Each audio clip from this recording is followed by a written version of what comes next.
didn't like this at all, and they began to hate Joseph. On Joseph's 17th birthday, his father gave him a beautiful coat with long sleeves. It was made of expensive cloth and was beautifully embroidered. Joseph looked like a prince in it. When his brothers saw the coat, they became even more envious and wouldn't talk to him anymore. One day, Joseph said to his brothers, "Listen to me. I've had 2 strange dreams, and I have to tell them to you. We were in the fields and were binding sheaves of corn when suddenly my sheaf rose and stood upright, and then your sheaves all gathered around mine and bowed down to it. The second dream was even more exciting.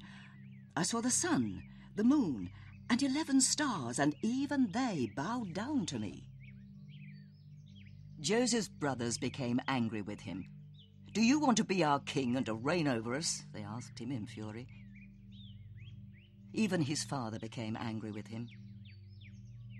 Now, for a while, Joseph's brothers had left to graze their flocks. His father said to him, "Your brothers are at the pastures in Shechem. Go and see how they are getting on with the flocks, and then come back and tell me any news." So Joseph set off for Shechem. But when he got there, he found his brothers had moved the flocks further on. A man that Joseph met pointed towards north and said, "They've gone to the plains of Dothan. You will find them there." Joseph followed the man's advice and walked on, and when several hours later he finally saw his brothers, he was very happy. But his brothers had already seen him too, and they whispered to each other, "Here comes the dreamer, who thinks he is so much better than us. He is all alone. Nobody can help him now, not even our father."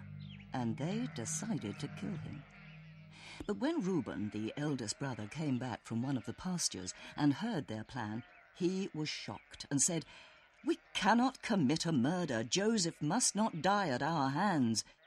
We should throw him into the well instead. Down there he will thirst and starve himself to death."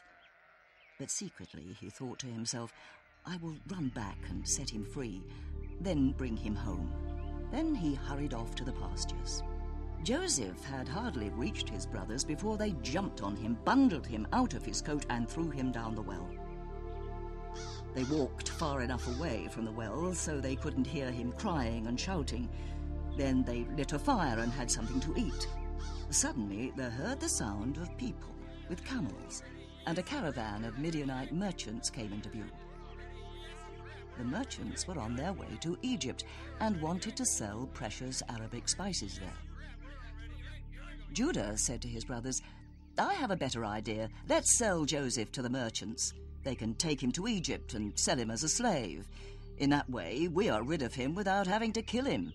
After all, he is our brother." The brothers all agreed, and so they sold Joseph for 30 silver shekels.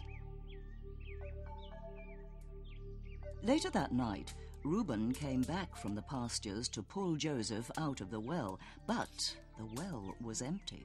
Reuben was shocked and asked his brothers, "What have you done with Joseph?" "Calm down, we haven't killed him. We sold him to Midianite merchants as a slave." Reuben was horrified. What should he do now? What would he tell his father?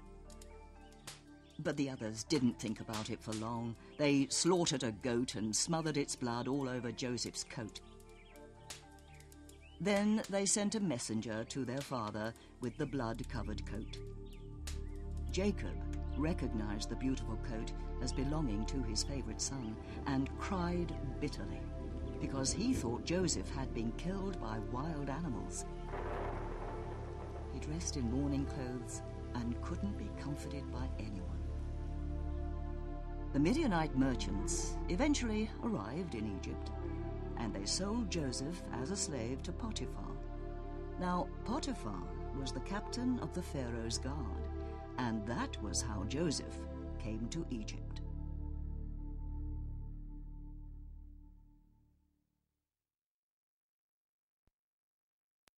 The Pharaoh's Dream. Potiphar, the captain of the Pharaoh's guard, had bought Joseph at the slave market. He worked for Potiphar for many years and was rewarded for his hard work and honesty. He was put in charge of Potiphar's household and everything he owned. He was well liked by everyone. Even Potiphar's wife found him so young and attractive that she wanted to cheat on her husband with him. But Joseph didn't want to commit this immoral act. This made the wife angry, and so she accused him of doing her wrong. Potiphar believed his wife's lies and had Joseph thrown into jail. But God hadn't forgotten Joseph, and he gave him the gift of being able to read dreams, and he gave him success in whatever he did. One day, the Pharaoh had two mysterious dreams. In one, he was standing on the banks of the Nile, when 7 cows, lovely and fat, came out of the water and started grazing on the grass by the river. Then suddenly another 7 cows came out of the water, but these were ugly and skinny, and they went up to the 7 fat cows and ate them up. His second dream was quite similar. A single stalk had 7 healthy ears of corn growing on it, but then another stalk grew out of the ground, which had 7 thin ears of corn, without any grain on them. The hot eastern wind had completely dried them out. Then the 7 thin ears of corn bent towards the 7 healthy ears of corn and swallowed them up. When the Pharaoh woke up, he was very troubled. He sent for all the fortune tellers and all the dream readers and excitedly told them about his dreams. But none of them could find any explanations. Not even the wisest man in the kingdom could make any sense of his dreams. The Pharaoh was getting more and more angry. But then his chief cupbearer remembered that in prison he had got to know Joseph. He said to the Pharaoh, "O mighty Pharaoh, master of all Egypt, I know someone who can explain your dreams.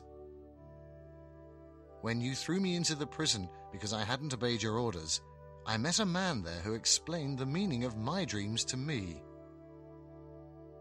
Everything happened just as he said it would. But now you've taken me into your trust again, and I can do you a service. I think the man is a Hebrew, and he is called Joseph." So the Pharaoh had Joseph brought to him. The Pharaoh's messenger hurried off to the prison, where they quickly cut Joseph's hair, gave him a warm bath, and clean clothes to put on. Only then did the messengers bring him to the palace. "So you are the one who can read dreams," said the Pharaoh. "I had 2 dreams, but no one in my kingdom has been able to explain them to me. Can you?" he asked.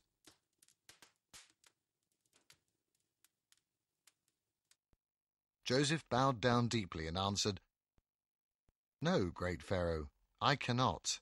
But if God wishes it, he will give you an explanation through me." So the Pharaoh described his dreams of the 7 fat and the 7 skinny cows, and about the 7 healthy and 7 dry ears of corn. And Joseph listened to him quietly. Finally he said, "Both dreams have the same meaning. God wants to tell you what he has in store for you. Listen, great Pharaoh. The fat cows and the healthy ears of corn mean that for 7 years your kingdom will enjoy great abundance. The harvests will be very good, and wealth will rule your kingdom. But the 7 thin cows and the 7 thin ears of corn mean that after 7 years of abundance, you will have 7 years of bad harvests and a great drought. People will need all the provisions they have stored, as a great famine will spread across the land. But because you had 2 different dreams, it means that God has made up his mind, and it will happen soon."